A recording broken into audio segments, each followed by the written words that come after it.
Hey everyone, my name is Mr. Levin, and this is You Will Love Psychology.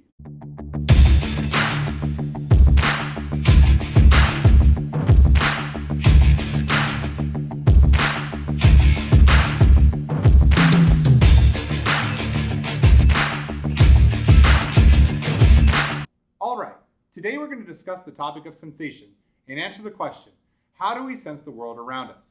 Sensation is when the brain receives input from the sensory organs and it makes sense of this information. Let's take a look at an example.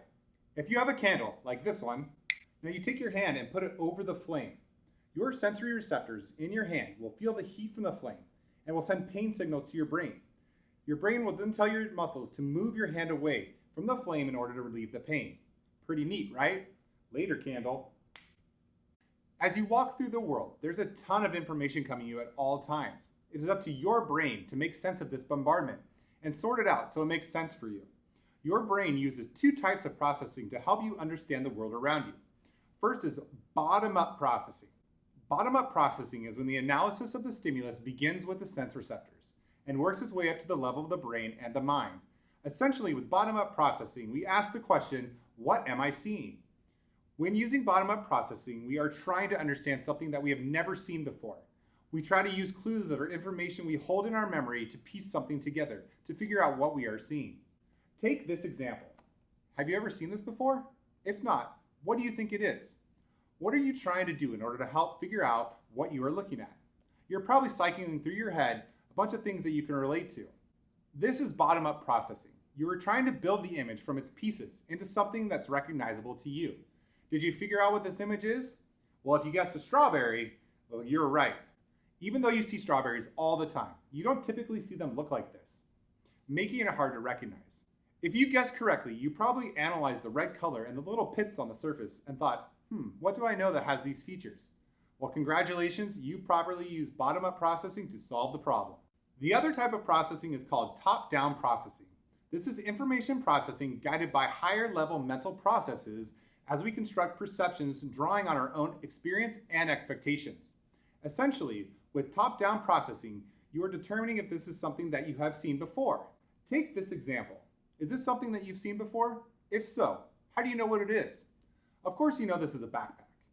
This is top-down processing. You recognize things you interact with every day, making it easy to handle day-to-day tasks.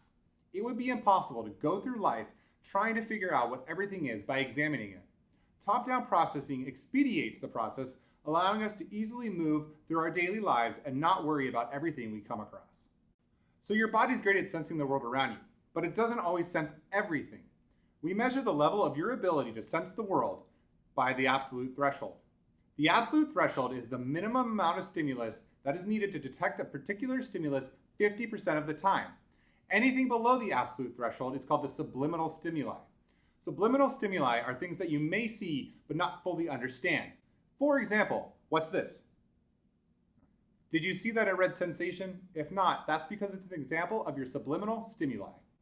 We sense the world in many different ways. One theory about the way we sense the world is known as signal detection theory.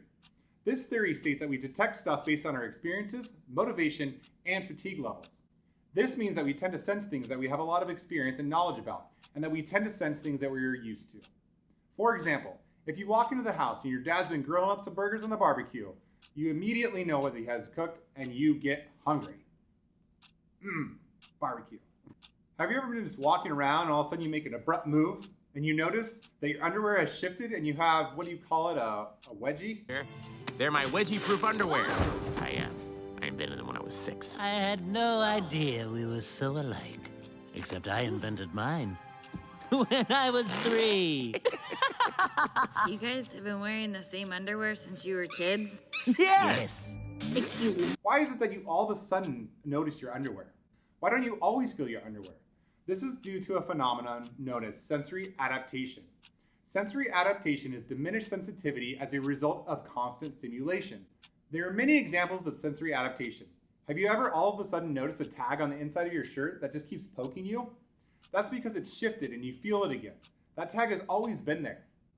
Have you noticed the sound in the background of this video? You probably noticed it when it started, but chances are your sensation of the sound of a ticking clock has diminished a little. Your senses have adapted to the sound of the clock because if you heard the sound to its fullest, it would distract you from other things that you need to detect in your environment. There's another sensory phenomenon that allows us to focus on the people we are with despite what's going on around us. The fact that you're able to tune out unwanted sounds and sights is called selective attention.